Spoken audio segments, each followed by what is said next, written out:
우리 지난 주간 여러분들이 정말 예수님께서 사시는 한 주간, 승리하시는 한 주간이 되셨는지 모르겠습니다. 지난주에 우리 기도원을 큰 용사로 부르시는 하나님의 그 음성을 들었는데, 하나님께서 왜 그 바알을 숭배하는 집안이에요?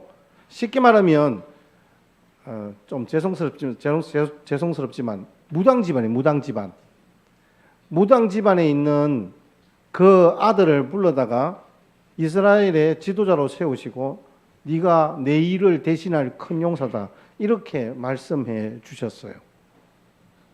그리고 기도원이 그래도 나름대로 대범하고 영특하고 뭐 지혜롭고 이런 게 아니라 타작을 하는 데 있어서 두려워서 소심해서 타작마당에서 하는 것이 아니라 포도주 틀에서 막대기로 깨작깨작 타작하고 있는 그 연약한 이 기도원을 왜 하나님께서 큰 용사로 부르셨다라고 말씀하고 계십니까? 하나님께서 기도원과 함께 하심으로, 기도원과 함께 하시는 그 힘으로 이 기도원은 하나님께서 세우시는 큰 용사, 이스라엘의 사사로 세움받게 되었다는 것이죠. 당시 대부분의 이스라엘 사람들은 하나님하고 바알을 동시에 섬겼어요. 왜냐하면 눈에 보이는 게 없거든요. 그러니까 뭐 손에 쥐어진 것이 없으니까 자기 나름대로 이 백이 필요한 거예요. 근데 그 백을 가지기 위해서는 하나님만, 보이지 않는, 역사하지 않는 하나님만 보기에는 너무 이게 마음이 불안한 거예요. 그러니까 보이는 바알을 만든 거예요. 바알은 제단을 만들었어요. 그러니까 그건 말 그대로 돌로 만들고 나름대로 빚어서 만든 거예요. 그런 바알을 숭배하는 시대에 살았던 사람들이에요. 그래서 이 기도원을 네 소속을 분명히 해라, 이렇게 말씀하시면서 기도원을 부르시면서 기도원에게 능력 주시고 힘 주시는 큰 용사라고 말씀하신 거죠. 자, 이제 오늘 장면은 뭐냐? 왜 네가 큰 용사인지 확정해서 보여주시는 장면이에요. 오늘 우리가 읽지는 않았지만 26절에 보시면 아세라 신상도 같이 바알은 저녁에 깨부수고요, 망치로 그 막대기로 쳐부수고, 아세라 신상, 아세라는 목상이에요. 목상, 나무예요. 그 나무를 부셔서 그 나무로 하나님께 번제를 드리라고 그렇게 말씀하시는 거예요. 야, 이게 너무 커졌어요. 일이 너무 커졌어요. 몰래 숨어서 밀타작하던 그 기도원에게 이제 성령의 감동으로 밤에 몰래 바알도 파괴하고 아세라 상도 찍어내고, 그래서 아버지 집에 있는 그 바알 제단과 아세라 우상을 파괴하고 그 찍은 나무로 하나님께 번제로 드리라는 명령은 이 소심한, 이 태생부터 연약한 이 기도원에게는 참 난감한 상황인 거예요. 아버지를 거스르는 일이고 그 주변에 있는 동네 사람들에게는 완전히 이제 내놓은 놈이 되는 거예요. 내놓은 자식이 되는 거예요. 온 성의 사람들과 이제 원수가 되는 것이 뻔한 사실입니다. 그런데 오늘 말씀에 여러분 뭔가 좀 이상한 부분이 펼쳐지고 있습니다. 당시에 사람들이 그렇게 숭배하던 바알을 완전히 다 부숴버렸어요. 아세라 신상, 아세라 목상을 다 부수어서 번제로 땔감으로 사용했어요. 다 태워버렸어요. 그런데 주변의 사람들이 아니나 다를까 벌떼같이 일어나서 비난을 합니다. 욕을 합니다. 난리를 칩니다. 그런데 여러분, 사람들은 바알 신상을 깨뜨리고 아세라 목상을 불태웠으면 당연히 그렇게 한 주범 기도원이 벼락 맞아 죽든지 나름대로 뭔가 일이 일어나야 되는데 아무 일도 일어나지 않는 거예요. 아무 일도 일어나지 않는 거예요. 이유가 무엇일까요? 바알과 아세라는 무엇이다? 우상이다. 우상은 생명 없는 형상일 뿐입니다. 우상은 모양은 있지만 아무것도 없는, 실체는 아무것도 없는 거예요. 기도원의 아버지도 우상을 섬기기도 하고 그 우상을 지키는 자였지만 막상 아들이 사고친 현장을 보고는 마음에 분명히 느껴진 바가 있었을 거예요. 현장을 보고 그 요아스, 즉 이 기도원의 아버지가 우리의 눈을 번쩍 뜨게 하는 말을 합니다. 기도원의 행동으로 백성들이 그를 막 죽이려고 하니까 아버지가 나서서 아니 내버려둬라. 바알이 참신이라면 바알이 알아서 하겠지. 바알이 알아서 기도원을 죽이든지 뭐 기도원을 잡아먹든지 알아서 하겠지. 이렇게 변호하는 기적이 일어난 거예요. 사실 아버지가 바알을 지키는 자였어요. 바알 우상을 그 집에 모신 자였단 말이에요. 그러니까 요아스도 바알 신을 섬기면서 평소에 많은 회의를 느꼈던 것 같습니다. 제가 볼 때는 바알을 섬겨서 되는 것이 하나도 없어요. 자기도 바알을 언젠가는 때려 부수고 싶었는데 아들이 그걸 해주니까 한편으로는 속이 후련했던 거죠. 여러분 그래요. 우상은요 그냥 모양입니다. 생명 없는 형상입니다. 그런데 거기에 우리가 의미를 부여했기 때문에 그 우상이 무슨 큰 힘이 있는 것 같고 내게 뭔가 위해를 줄 것만 같은 거예요. 아닙니다. 우상은요 아무런 능력이 없어요. 아무런 일도 일어나지 않아요. 제가 오늘 이 부분에 대해서 길게 말씀드리진 않을 거예요. 왜냐하면 그 말씀을 드리면 괜히 우리가 저와 여러분들에게 대한 이 정죄밖에 되지 않는 거예요. 하나님께서 우리와 함께 하심으로 우리에게 일어나는 하나님의 용사로 세움받은 우리에게 부어지는 하나님의 능력을 오늘 우리는 집중적으로 생각해 볼 거예요. 그런데 제가 잔소리를 하지 않는데, 평소에 잘 하지 않는데 오늘은 여러분들에게 아주 짧게 잔소리를 좀 하려고 해요. 우리는 어떤 것에 세상에 그냥 지나가는 것들 뿐이고 형상일 뿐인데 거기에 의미를 부여하는 거예요. 아무것도 없는 형상인데 거기에 생명이 있다라고 착각하게 만들도록 우리가 노력하는 거예요. 우리 주변에 마찬가지로 그 우상의 존재들로 남아있는 것들이 있습니다. 하나님이 아는데 하나님의 역할을 하고 있는 것들이 있는 거예요. 분명히 하나님이 아니에요. 그런데 하나님같이 그렇게 섬기는 우상 같은 존재들이 있어요. 여러분들에게 가끔씩 말씀드리지만 가장 먼저 생각하는 것이 돈, 자식, 권력, 명예. 여러분 우상이 뭐라고 제가 말씀드렸습니까? 하나님보다 앞세우고 더 사랑하는 것은 우상이에요. 생명이 없는데도 불구하고 거기에 의미를 부여하는 거예요. 우리가 하나님 앞에서 작은 헌신은 외면하고 아이의 장래를 위한답시고 과외를 시키고 거기에 부모들이 희생하고 모르겠습니다. 이건 분명히 복된 일은 아닙니다. 제가 그 자녀를 우상이라고 말하기에는 저도 마찬가지겠지만 그러나 분명한 것은 복된 일이 아닙니다. 어떤 분은 돈이 우상입니다. 돈을 벌겠다고 스스럼 없이 예배를 빠지는 일들이 일어납니다. 불행한 일인 거죠. 어떤 분은 강아지가 우상입니다. 불행한 일입니다. 해피란 강아지가 죽었다고 6개월 동안 우울증이 걸려 정신과 치료를 받았던 사람이 있습니다. 강아지 그러면 우리 최민아 집사님이 생각이 나서 내가 말하기가 강아지 이름이 뭐죠? 몽이. 몽이도 이제 갈 때가 다 됐습니다. 내가 지금 걱정이 가고 나면 나보고 장례식 치러달까 싶어서 내가 그랬다 하면 그 자리에서 바로 내가 죄송합니다. 어쨌든 우리 한가족 교회는 좀 그런 일이 없으면 좋겠어요. 실제로 도시의 교회들은 지금 그런 문제로 아주 심각하답니다. 그래서 유아실을 없애고 애견실을 만드는. 그럴 수 있습니다. 저는 그럴 수 있다고 생각합니다. 왜냐하면 데리고 오는 건 어때서요? 자기가 놔두고 오면 그하니까 데리고 올 수는 있겠죠. 그런데 거기에 빠져서 예배에 집중할 수 있느냐 이거예요. 나는 가장 무서운 우상 숭배는요 귀신을 섬기는 행위입니다. 사주단지 모시고 사주팔자에 집착하고 육식갑자로 육갑을 들고 사주장명을 하고 극궁합, 속궁합, 띠궁합, 육신궁합 뭐라더라 육친운, 장애운 이런 운들. 아이고 주여.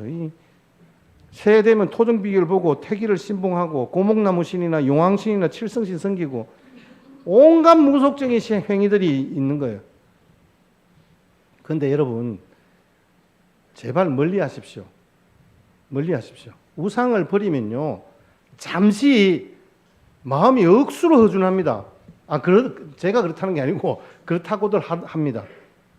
또 잠시 어려움이 있는 것처럼 느껴집니다. 하지만 말입니다. 거기에 매이지 않는 자유함이 내게 임하면요, 반드시 우리의 인생의 앞길에 복된 역사가 펼쳐질 줄 믿습니다. 왜냐? 우상은 말입니다. 부서져도 불태워도 아무 말이 없는 것이 오늘 말씀처럼 우상의 실체입니다.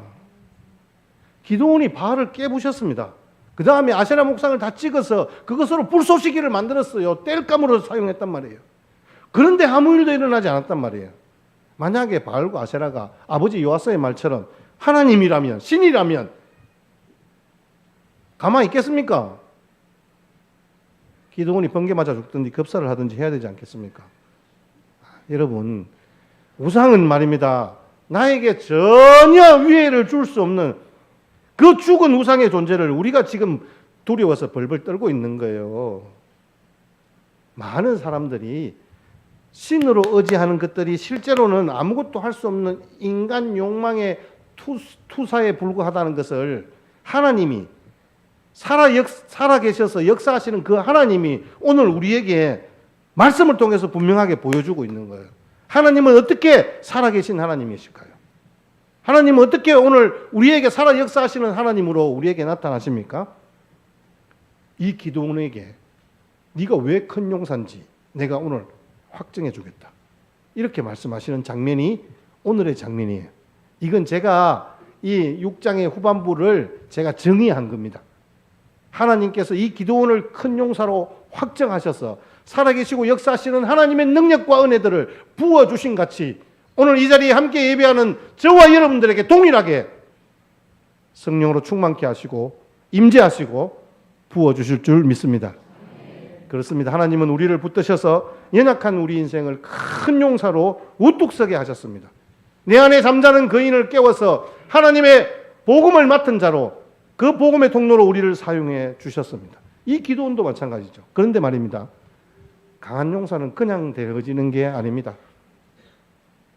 큰 용사는 저절로 성장하지 않습니다. 오늘 33절 말씀을 우리 같이 한번 볼까요? 33절 다 같이 시작. 그때에 미디안과 아말렉과 동방 사람들이 다 함께 모여 요단강을 건너와서 이스라엘 골짜기에 진을 친지라. 아멘. 그때, 여러분, 그때가 있습니다. 우리에게는 하나님이 부르시는 그때가 있습니다. 그건 언제냐? 미디안 연합군이 이스라엘 골짜기에 진을 칠 바로 그때 이 기드온이 하나님께서 부르신 큰 용사로 나타나고 이스라엘 민족들을 구원하는 은혜의 역사들을 우리에게 증거하며 보여주는 거예요. 여러분, 이 이스라엘 골짜기는 아주 전략적 요충지예요. 그런데 연합군이 거기에 진을 쳤는데 무려 13만 5천 명이에요. 사사기 8장 10절 말씀 뒤에 넘어가시면요, 거기에 동방 사람들이 군대에 칼든 자가 12만 명, 남은 자가 15,000명. 12만 명은 죽었고 15,000명이 남았다. 그럼 전부 몇 명? 13만 5천 명. 그런데 하나님께서 이때 13만 5천 명의 그 메뚜기 떼 같은 수많은 군사들이 몰려올 때에, 거기에 진을 쳤을 그때에 이 기드온을 사사로 부르시고 세우신 거예요. 하나님이 준비시키신 때죠. 여러분, 그렇습니다. 오늘의 말씀을 보면요, 이미 하나님은 기드온이 미디안 군대와 싸우기 전에 싸울 수 있도록 영적으로 무장시켜 주셨잖아요. 제일 처음에 뭐 했습니까? 기드온을 불렀습니다. 네가 큰 용사다. 네가 지금 그 포도주 틀에서 막대기로 타작만 하고 있을 때가 아니다. 일어나라. 제가 어떻게 해요? 나 아무것도 할 줄도 모르는데요. 내가 너를 불렀다. 그러면서 그날의 여호와의 사자의 음성을 따라서 아버지 집에 있는 바알 신상을 깨뜨리고 아세라 목상으로 그 땔감 삼아서 번제를 하나님 앞에 드리는, 하나님께서 주신 소명을 따라 쓴 거예요. 16절 말씀에 하나님께서 우리 지난주 우리 마지막 요절 구절로 봤잖아요. 반드시 함께 하리니 네가 미디안 사람 치기를 한 사람 치듯 하리라 하셨지 않습니까?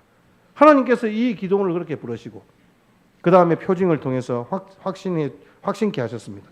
그러면 번제를 드림으로 예배를 회복시켜 주셨고 영적 전쟁에서 승리를 통해서 하나님의 보호하심을 경험케 하신 거예요. 그게 바로 오늘 25절에서 29절, 이제 다 우리가 읽었던 본문 30절을 넘어와서 이 기도원은 그 바알 신상을 깨뜨리고 아세라 목상으로 번제를 드리고 난 이후에 아버지를 통해서 여룻바알이라는 별명을 얻게 된 거예요. 여룻바알은 바알이 그와 함께 다툴 것이다라는 거죠.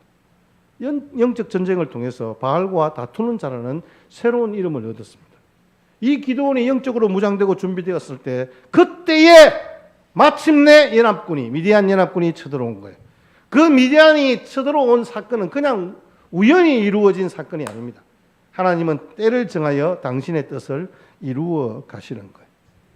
오늘의 배경되는 전반부 말씀들을 통하여 정리한 것처럼요, 강한 용사는 그냥 되어지는 것이 아닙니다. 큰 용사는 저절로 성장하지 않습니다. 살아계셔서 역사하시는 하나님이 때와 실력과 능력을 우리의 삶에 준비시켜 주시는 바로 그때에 우리가 큰 용사로 부름받고 하나님의 역사를 감당할 수 있을 줄 믿습니다. 다윗의 인생에도 그때가 있었습니다. 하나님은 다윗이 왕이 되기 전에 무장시키셨습니다. 많은 것을 보고 경험하게 하셨습니다. 17살에 골리앗을 무너뜨리고 사울 왕이 집요하게 자신을 죽이려 할 때마다 하나님이 지켜주심을 경험했습니다. 그러므로 하나님만이 나의 산성이요 보호자이심을 깨닫게 되었고 그 하나님을 찬송하며 지은 시들이 시편에 수많은 시편들이 기록되어 있습니다. 그리고 이 다윗의 주변에 환난당한 자, 빚진 자의 마음을 가지고 몰려온 자들과 함께 거하게 될 때 그때부터 새로운 나라의 이상과 통치가 실현되어지는 역사가 있게 된 것이죠. 그리고 그때가 되었을 때 하나님이 다윗을 먼저 왕으로 세우시는 거예요. 여러분, 우리 인생에도 그때가 있습니다. 내가 부르심을 받기에 합당한 때가 있습니다. 저는 그때가 언제냐라고 묻는다면 우리를 분명히 그 목적 있는 때에 부르신다고 생각합니다. 그 일은요, 많은 것을 포기하시고 또 만남을 통해 내 모난 부분을 깎아주시기도 하고 인생의 골리앗을 만나게 해주시고 실패와 왕따와 재정의 어려움을 경험하게 하시는 바로 그때에 하나님께서 부르심을 여러분들이 알게 될 것이라고 저는 생각해요. 저도 그랬습니다. 그래서 너무 조급하게 인생 서두르지 마십시오. 하나님이 정해놓으신 그때를 바라보면서 오늘을 준비하시기를 바랍니다. 하나님은 준비된 자에게 그것을 성취할 수 있는 기회를 주십니다.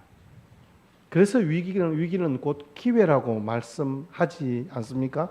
기도원은 큰 용사로 부르심을 얻었지만 여러분, 이 미디안 연합군과의 전쟁이 없었다면 큰 용사가 될 수 없었을 거예요. 미디안의 침략을 통해서 기도원이 자연스럽게 이스라엘의 큰 지도자로 나서게 된 거예요. 누군가가 그러더라고요. 인생은 해석이 중요하다 그래요. 우리 같이 한번 받아가겠습니다. 인생은 해석이 중요하다. 여러분, 인간의 극한 상황은 말입니다, 곧 하나님의 기회라는 거예요. 존 프리벳이라는 분이 이 말씀을 하셨는데, 인간의 극한 상황은 곧 하나님이 내게 주신 기회인 거예요. 하나님은 당신의 자녀들을 위기를 통해서 기회를 만들어 가시는 그런 장인들로 우리를 훈련시키시는 거예요. 여러분, 맞습니다. 우리는요, 살아계신 하나님의 손 안에 있고 그 하나님이 지금 우리를 세워가고 있는 거예요. 우리를 몰아가고 있는 거예요. 우리에게 벽을 치기도 하고 우리를 강제로 끌어당기기도 하고 우리를 밀기도 합니다. 때로는 넘어지기도 합니다. 그렇지만 하나님께서는 바로 그때 그런 준비를 통하여서 우리를 하나님의 용사다운 삶으로 세우시는 거죠. 여러분, 정말 아멘이시죠? 그러므로 우리의 삶의 어떤 모습이든 살아계신 하나님이 함께 계셔서 우리들을 하나님이 다루시고 실력자로 하나님의 은혜와 복음을 증거하는 장인으로 세워가는 그런 과정인 줄 믿습니다. 하나님은 그때가 되어서 우리를 큰 용사로 부르시면서 세우시는 증거들이 있어요. 증거들. 오늘 말씀을 통해서 우리가 같이 한번 보겠습니다. 34절. 큰 용사로 불러주셔서 내가 불러 세운 큰 용사 맞다. 그러면서 이 기도원에게 그 증거들을 보여주시는 거예요. 34절 시작.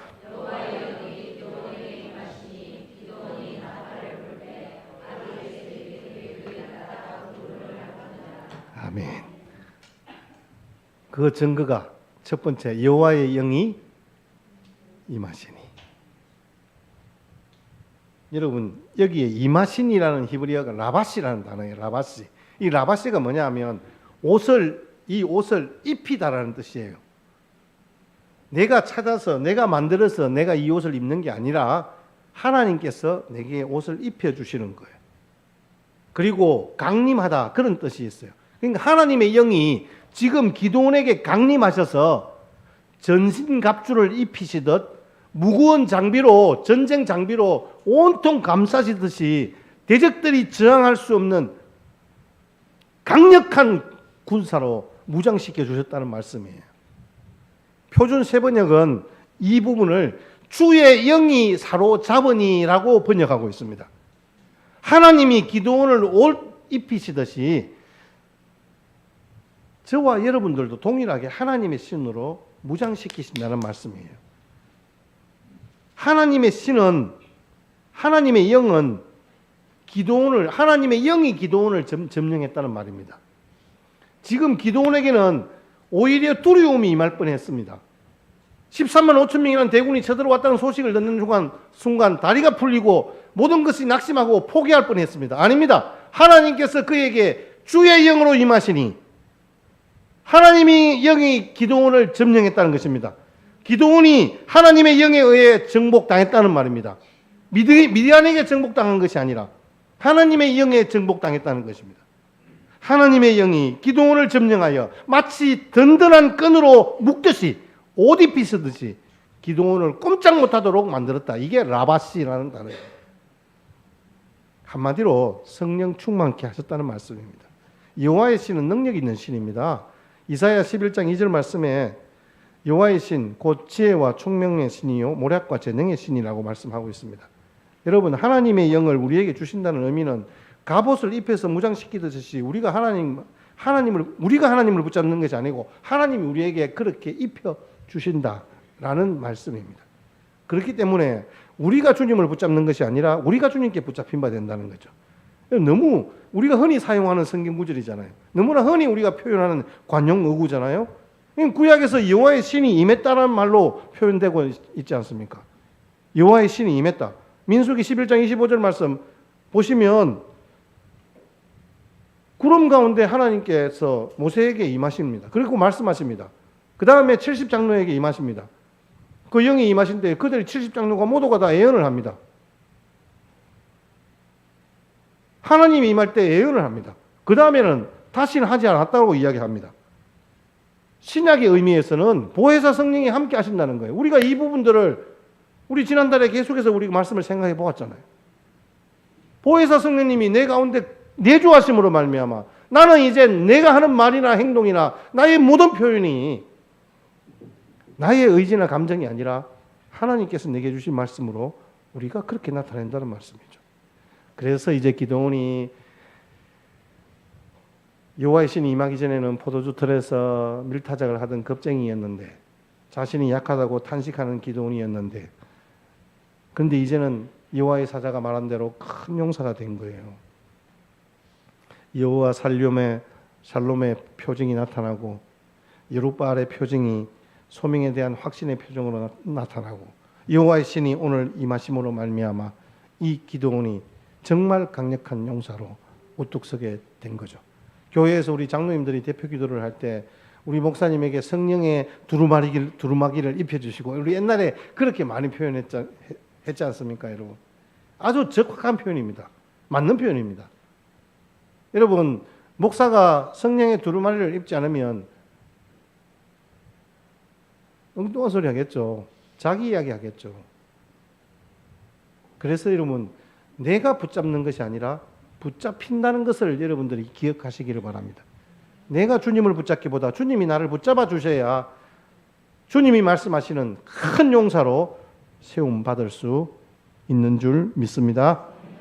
여러분, 머리 끝에서부터 발끝까지 모두 다 감쌌다는 의미입니다. 여호와의 영이 임했다, 옷을 입혔다. 이 의미는 성령으로 덧칠된 사람입니다. 성령의 지배하심을 온전히 받는 사람입니다. 그래서 성령이 임하니까 많은 사람들이 지금 기드온에게 막 몰려오는 거예요.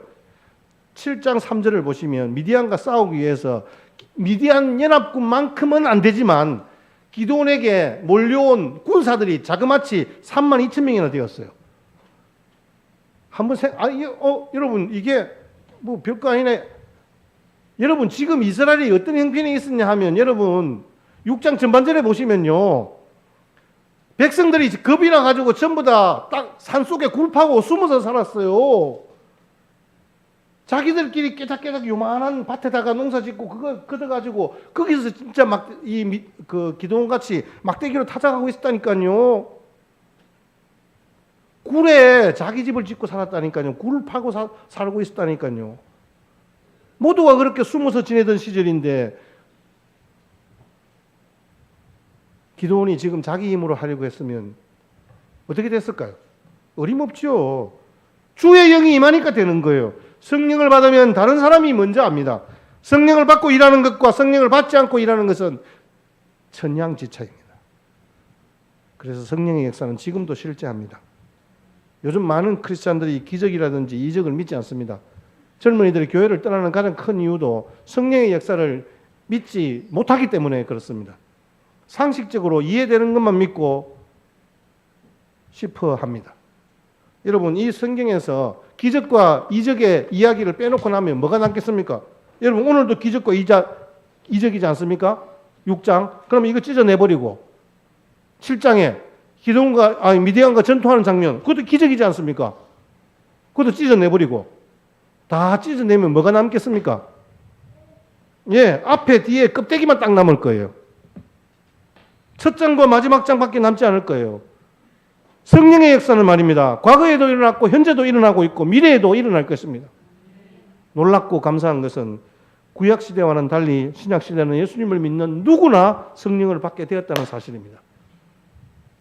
예수님을 믿음으로 고백하면 우리 안에 성령께서 들어오시고 거하십니다. 때문에 누구나 성령의 기름 부으심을 받고 성령 충만을 받으면 성령의 놀라운 역사를 경험하게 될 줄 믿습니다.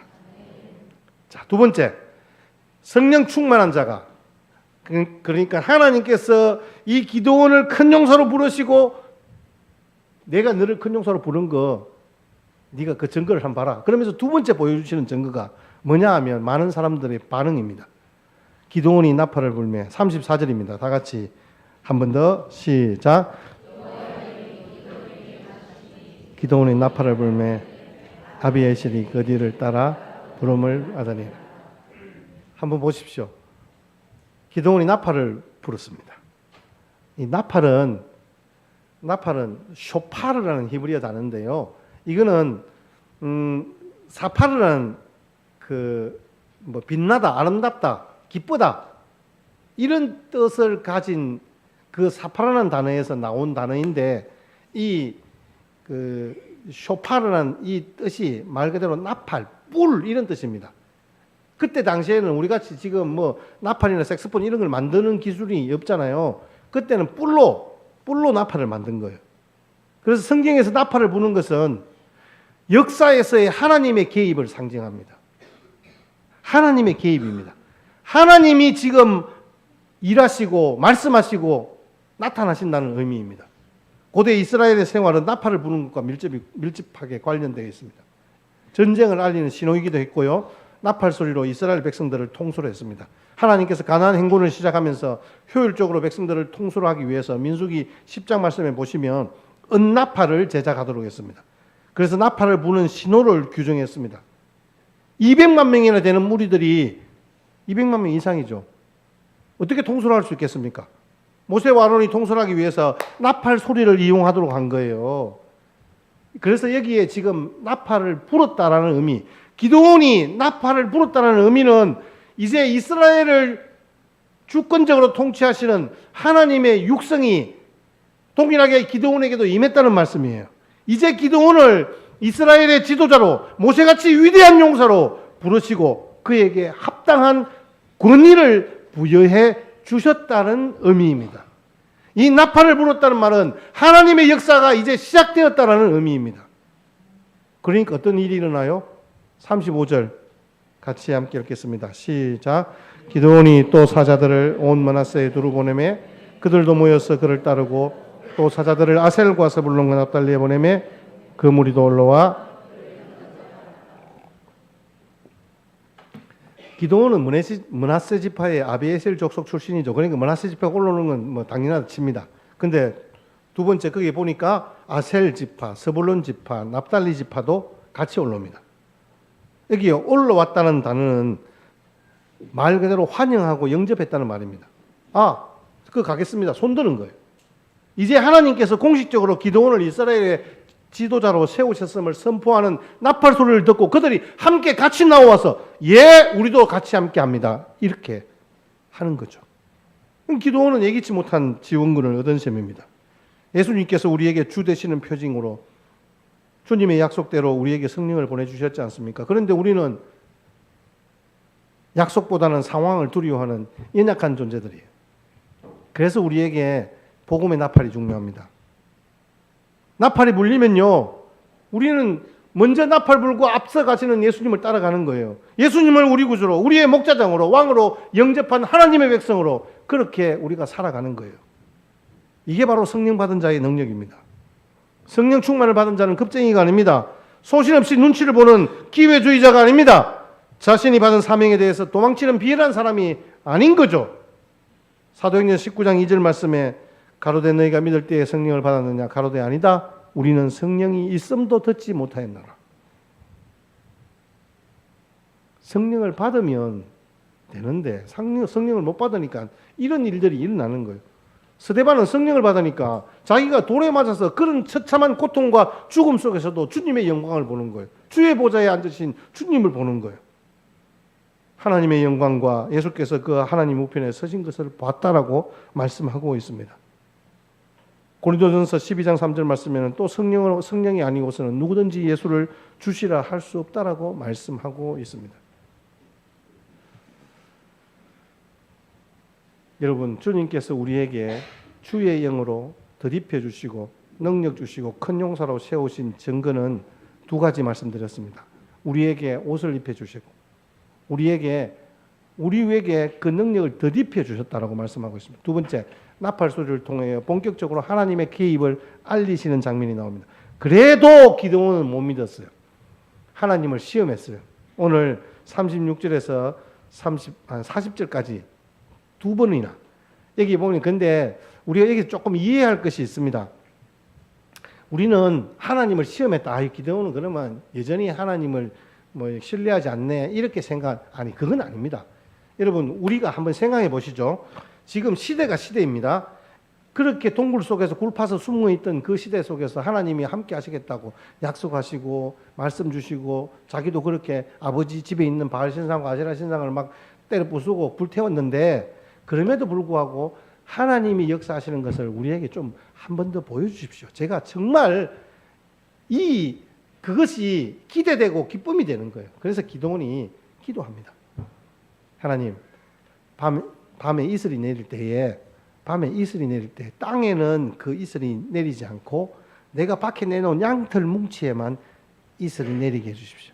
하나님이 그 다음날 아침에 실제로 양털을 잡아서 짜보니까 물이 줄줄줄 온 주변의 땅에 그 이슬이 다 양털 뭉치에만 있는 것 같이. 근데 이 기도원이 하나님께 다시 한 번 더 기도합니다. 하나님, 이번에는 양털 뭉치에만 빼고 온 땅에 이슬이 내리게 해주십시오. 분명히 한 번 그렇게 기도했으면 만족하고 그냥 가면 좋을 텐데 왜 하나님은 시험하지도 시험 받지도 않는다고 하셨는데 왜 이렇게 이 시험하다는 단어를 사용하실까? 이 보면 니사라는 단어인데요. 이 단어를 볼 때 좀 부정적이거든요. 마음에. 좀처럼 하나님을 신뢰하지 못하는 것처럼 말입니다. 근데 여러분 여기에 우리가 자신이 무능하다고 생각하는 사람들은요. 택함을 받고 쓰임을 받게 될 때에 내가 괜히 우쭐거리면서 나선 것 아니냐 하는 이런 회의적인 생각을 할 때도 있습니다. 저 같은 사람. 소심한 A형들은 이게 진짜 맞나 싶은 생각이 듭니다. 근데 하나님께서 그 시험을 다 받아주세요. 왜 받아주실까요? 하나님의 존재나 능력에 대한 시험이 아닌 거예요. 자신과 같이 유약하고 부족한 사람과 함께 한다는 말씀이 믿어지지 않아서 그 확신을 얻고자 함이기 때문에 하나님은 기꺼이 그 시험에 응해 주시는 거예요. 마치 도마가 보지 않고는 믿지 못하겠다고 뗐었던 것처럼. 그때 예수님이 직접 나타나셔서 뭐라고 하십니까? 자, 봐라. 만져봐라. 이렇게 말씀하시잖아요. 기도원이 하나님을 시험하는 이유가 바로 과연 나를 쓰시겠는가 하는 거예요. 나 같은 무지랭이도 쓰시겠는가? 그 확신을 얻고자 지금 기도원이 하나님 앞에서 두 번이나 그렇게 시험하며 기도하고 있는 거예요. 하나님은 흔쾌히 그의 시험을 받아주시고요. 여러분 너무 재밌지 않습니까? 큰 용사로 부른다고 했는데 끝까지 꼰짝꼰짝하는 그 기도원을 보시면서 그럼에도 인내하시고 기도원을 향한 기대와 소망을 이어가시는 참 하나님의 역사하심 놀랍고 감사합니다. 이 기도원의 이러한 믿음 없음이 낯설지 않은 것은 우리 모습하고 너무너무 비슷하기 때문에 약속을 듣고서도 온전히 신뢰하지 못하고 주저하고 믿음의 길을 뒤따르지 못하는 우리의 연약함이 그렇습니다. 자, 그런데 보십시오. 하나님께서 이 기도원을 통해서 기도원이 뭐 시험한다고 뭐 치십시다. 하여튼 어쨌든 기도했습니다. 처음에는 양털에만 땅에. 여러분 이것을 좀 알레고리컬하게 해석하시는 분들이 있어요. 뭐냐하면 이슬은 결국 뭐냐면 하나님의 은혜, 은총의 상징이잖아요. 하나님의 은혜가 양털, 즉 기도원, 이스라엘에게만 임할 는 하나님의 은혜와 은총일 수도 있는 거예요. 그러면 땅에 임했다. 이 말은 뭐예요? 저와 여러분 모두에게 함께 이 땅 가운데 함께 하시는 하나님의 임마누엘의 은총이 임했다는 거죠. 그러나 우리가 조금 더 다르게 생각한다면 하나님의 은혜가 임하지 않는 그곳은 하나님이 역사하지 않는 그곳은 결국은 하나님의 통치하심이 없는 거예요. 여러분 저와 여러분들의 삶 가운데 여호와의 신으로 충만한 그때 이슬이 내리지 않는 그 이스라엘은요 하나님이 떠나갈 수밖에 없는 거예요. 이스라엘은 메마른 광야가 될 수밖에 없는 거예요. 저와 여러분들의 삶의 걸음에 하나님의 은총, 하나님의 은혜, 즉 내리는 이슬의 은혜가 없다면 우리의 삶은 메마른 인생이 되고 말 거예요. 오늘도 여러분들에게 감히 제가 권면합니다. 우리의 우상들을 과감히 불태우십시다. 하나님은 두 차례나 그 이적을 구하는 이 기도원의 기도의 그 내용 중에서 하나님을 향한 일반적인 호칭인 엘로힘을 사용합니다. 능력의 하나님이에요. 그런데 여호와를 사용하지 못합니다. 지난주에도 동일하게 제가 이 부분들을 가지고 말씀을 드렸는데 이 기도원은 지금 하나님이 내게 힘 주시고 능력 주시는 줄 믿습니다라는 기도를 하는데 하나님의 약속을 따라서 하나님이 이렇게 우리 가운데 역사하셨고 모세를 통하여 이 가나안 땅에 입성케 하시고 그곳에 나라와 민족을 형성케 하시는 하나님의 은혜를 온전히 신뢰하지 못하는 거예요. 정말 자신과 함께 하는지 정말 미디안을 물리치게 하실는지 신뢰할 수 없는 거예요. 여전히 연약한 저와 여러분들의 모습과 같습니다. 그러나 포기하지 않는 하나님의 그 사랑 때문에 오늘도 우리를 큰 용사로 부르시고 우리를 여룹바알이 아니라 사단을 대적하는 여룹사탄으로 우리를 불러서 세우신 줄 믿습니다. 기도원이 바알과 다투어서 죽었습니까? 기도원이 바알과 다투어서 바울이 기도원을 죽였습니까? 그러면 우리가 사단과 싸울 때 여룹사탄이 되어서 싸울 때 사단이 우리를 죽일 수 있습니까? 없습니다. 사단은요 우리의 생명을 전혀 터치할 수 없습니다. 이미 승리하신 예수 그리스도 그분이 있기 때문에 감히 우리의 별명은 제가 여러분들에게 말씀드리자면 우리는 여룹사탄입니다. 사단과 대적하는 사람들입니다. 영적 전쟁에서 능히 승리하시기를 주님의 이름으로 축복합니다.